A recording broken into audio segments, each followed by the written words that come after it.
जय हिंद। हिंदी वर्णमाला के अंतर्गत पिछली वाली कक्षा में हम लोग हिंदी वर्णमाला के स्वर और व्यंजनों का वर्गीकरण कर लिया था। तो उसमें से हमारा जो संयुक्त स्वर था वो बचा हुआ था।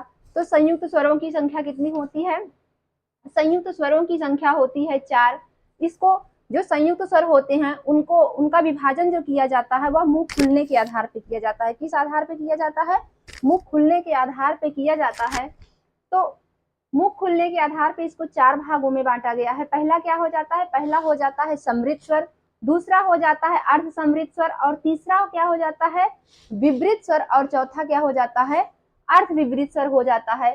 तो ये जो समृद्ध स्वर होता है, समृद्ध स्वर को क्या कहते हैं कि इसको क्या पूरा मुंह जिसमें बंद होता, मतलब कि जो होता है आधा मुख बंद रहता है, जिसमें मुख बंद रहता है उसको क्या कहते हैं? उसको क्या कहा जाता है? समृद्ध स्वर कहा जाता है। जैसे ई को बोलने के लिए हमारा मुंह क्या होता है? बंद होता है। आप बोल के देख सकते हैं, ई ऊ। इसको बोलने में क्या हुआ है? हमारा मुख जो है सिर्फ आधा खुलता है, पूरा नहीं खुलता है। एक बार बोल के देखिए आप सब। फिर उसके बाद आता है अर्ध समृद्ध। इसको बोलने में क्या होता है कि हमारा जो मुंह होता है वह आधा बंद रहता है। क्या होता है? इसको भी बोलने में क्या होता है? आधा बंद रहता है। तो ए ओ इसको भी बोलने में क्या हो रहा है? हमारा मुख आधा ही बंद हो रहा है। तो इसको क्या, ए और ओ, इसकी संख्या कितनी हो जाती है? इसकी संख्या 2 है। कितनी है इसकी संख्या? 2 हो जाती है। और जो विवृत स्वर है, विवृत स्वर को क्या कहा जाता है? विवृत स्वर में पूरा मुंह खुला होता है। विवृत स्वर में क्या होता है? पूरा मुख खुला होता है। तो इसकी संख्या कितनी है? सिर्फ 1 है। क्या बोला जाता है? आ। विवृत स्वर में क्या होता है? पूरा मुंह खुला रहता है। इसकी क्या कितनी संख्या होती है? 1 संख्या है। और इसके अंतर्गत कौन सा अक्षर आता है? वर्ण आता है आ। अर्ध समृद्ध, अर्ध विवृत स्वर। अर्ध विवृत स्वर के अंतर्गत जो हो जाता है, इसमें मुख आधा खुला रहता है। इसमें क्या होता है? मुख आधा खुला रहता है, जिसको हम बोल के देखते हैं आ, ए, ओ। ये सब क्या हो जाते हैं? मुख आधा खुला होता है। इसको देख लेते हैं कि संयुक्त स्वर कितने प्रकार के होते हैं? 4 प्रकार के होते हैं। इनका विभाजन किस प्रकार से किया जाता है? इनका विभाजन मुख खुलने के आधार पर किया जाता है। तो कितने हैं? समृद्ध स्वर, अर्ध समृद्ध स्वर, विवृत स्वर और अर्ध विवृत स्वर आते हैं।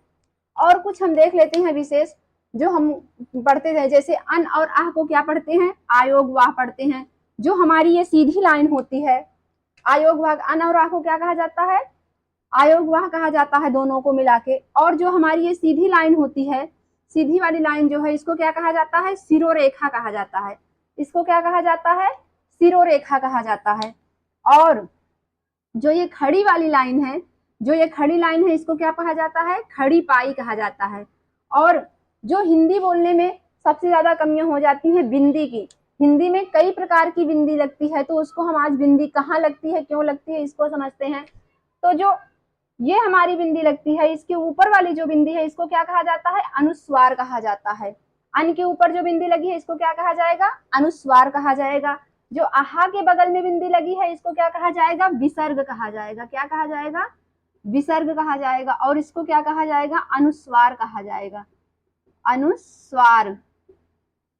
तो वैसे ही जो इस पाई के, ये वाली जो हमारी लाइन होती है, बीच वाली खड़ी पाई जो होती है, इसके जो इस तरफ लगती है बिंदी, उसको क्या कहा जाता है? नुक्ता कहा जाता है। उसको क्या कहा जाता है?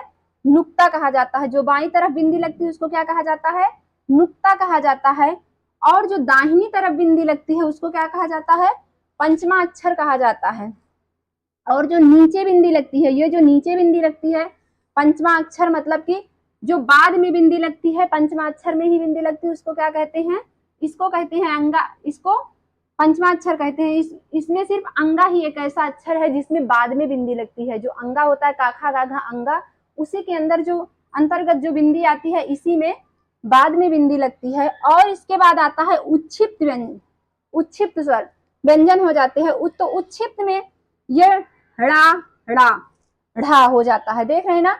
डा के नीचे जो बिंदी लगती है, ये डा के नीचे, और ढा के नीचे जो बिंदी लगती है, तो इसको डा और ढा में परिवर्तित कर दिया जाता है। उसके बाद आता है नुक्ता। ये जो इसके आगे बिंदी लगती है, इसको क्या कहते हैं? सप्त अक्षर के, जो ये हमारा अक्षर है, इसके आगे जो बिंदी लगती है, इसको क्या कहा जाता है? नुक्ता कहा जाता है। तो नुक्ता के आगे का, खा, गा, जा, फा, ये 5 अक्षर हैं जो नई विकसित ध्वनियां हैं। ये क्या है? नई विकसित ध्वनियां हैं। और इसको विकसित किसने किया है? शिव प्रसाद सितारे हिंद ने किया है। तो हम आशा करते हैं कि आपको ये बिंदी और ये सब कुछ समझ में आ गया होगा। अब हम पढ़ेंगे वर्णों की गिनती। इसके बाद हमारा क्या आ जाएगा? वर्णों की गिनती आ जाएगी। तो वर्णों की गिनती को हम कितने भागों में बांट लेते हैं? पहला क्या हो जाता है? स्वर, जिसको हम कवर कर चुके हैं। व्यंजन, आयोगवाह, संयुक्त व्यंजन, उच्छिप्त व्यंजन, अंतस्थ व्यंजन और ऊष्म या संघर्षी व्यंजन को कवर करने वाले हैं। तो व्यंजन में सबसे पहले हम देख लेते हैं ये जो 5 होते हैं, क, ख, ग, घ, अंगा, च, छ, ज, झ, इया, ट, ठ, ड, ढ, आड़ा, ता, थ, द, ध, न और प, फ, ब, भ, म। वर्ण जो होते हैं, जो व्यंजन लिखा जाता है, क्योंकि वर्ण जो कंप्लीट होता है एक स्वर आके लगने से कंप्लीट होता है, इसलिए इसमें जब लिखा जाएगा तो इसमें हलंत लगा रहेगा। तो इसको हम क्या कह लेते हैं? स्पर्श व्यंजन या संघर्षी व्यंजन कहते हैं। इसको हम क्या कहते हैं? स्पर्श या संघर्षी व्यंजन कहते हैं। स्पर्श या संघर्षी व्यंजन, वर्गीय व्यंजन इसलिए कहा जाता है, संघर्षी नहीं, सॉरी, वर्गीय व्यंजन कहा जाता है। स्पर्श या संघर्षी व्यंजन इसलिए कहा जाता है कि इनको बोलने के तहत हमारी जो जिह्वा होती है, मुख के किसी न किसी भाग को स्पर्श करती है, इसीलिए इनको क्या कहा जाता है? स्पर्श व्यंजन कहा जाता है। और वर्गीय व्यंजन कहा जाता है क्योंकि इनका 5-5 का वर्ग होता है, 5-5 में बटे हुए हैं, इसीलिए इनको क्या कह लिया जाता है? वर्गीय व्यंजन कह लिया जाता है। और इनकी संख्या कितनी है? 25 है। इनकी संख्या कितनी है? स्पर्श व्यंजन की संख्या 25 हो जाती है। और आयोगवाह की संख्या कितनी हो जाती है? आयोगवाह की संख्या 2 है। अन और आहा कितनी है? 2 है। अन और आहा को क्या कहा जाता है? आयोगवाह कहा जाता है। और संयुक्त व्यंजन की संख्या कितनी हो जाती है? संयुक्त व्यंजन की संख्या 4 है। कौन कौन से है? छा, त्रा, छतरी वाला छा होगा, ज्ञा और श्रा। तो छा का निर्माण किससे हुआ गया? आधा के, मूलधन स से जो होता है उसका आधा से और आ से होता है। त्रा का निर्माण आधा ते, रे और आ से होता है। जा का निर्माण किससे होता है? आधा जे, आधा इया और आ से होता है। श्रा का किससे हो जाएगा? आधा जो सिटी वाला सा होता है आधा से और रे आधा, आधा ओ और आ से हो जाता है। उसके बाद आता है उच्छिप्त व्यंजन। उच्छिप्त व्यंजन जो होता है इसकी संख्या कितनी है? 2 हो जाती है। इसकी संख्या कितनी हो जाती है? 2 हो जाती है। तो ढ़ा और ढ़ा जो होता है यही होता है। इनकी एक खास बात होती है उच्छिप्त व्यंजन की, इससे कोई भी शब्द की शुरुआत नहीं होती है। इनसे किसी भी शब्द की शुरुआत नहीं होती है। और जैसे इनका शब्द 2 बार प्रयोग हो रहा है, जैसे हम इसको उड्डयन लिखेंगे तो ऐसे जगहों में भी इसका उपयोग नहीं होता है कि यहाँ पे ड़ा अगर लिख दिया जाए, जैसे ऐसे नहीं लिखा जा सकता है, ऐसे नहीं लिखा जा सकता है, तो ऐसे जगहों पे भी इनका प्रयोग नहीं होता है। और अंग्रेजी शब्द जो लिखे जाते हैं, हिंदी में जो अंग्रेजी शब्द लिखे जाते हैं उसमें भी जैसे अगर हमको रोड लिखना हो, रोड, तो हम इसमें बिंदी नीचे नहीं रख सकते हैं, रोड में नहीं रख सकते हैं। तो अंग्रेजी शब्द जिससे जो लिखे जाते हैं उसमें नीचे बिंदी नहीं रखी जाती है। जैसे रोड लिखा गया, रोड हो गया और बोर्ड हो गया, तो ऐसे जगहों पे इसको नहीं लिखा जा सकता है, बोर्ड हो गया, ठीक है। उसके बाद आता है हमारा अंतस्थ व्यंजन। अंतस्थ व्यंजन की संख्या कितनी हो जाती है? अंतस्थ व्यंजन की संख्या 4 है। या, रा, ला, वा। और ऊष्म और संघर्षी व्यंजन की संख्या भी कितनी है? 4 है।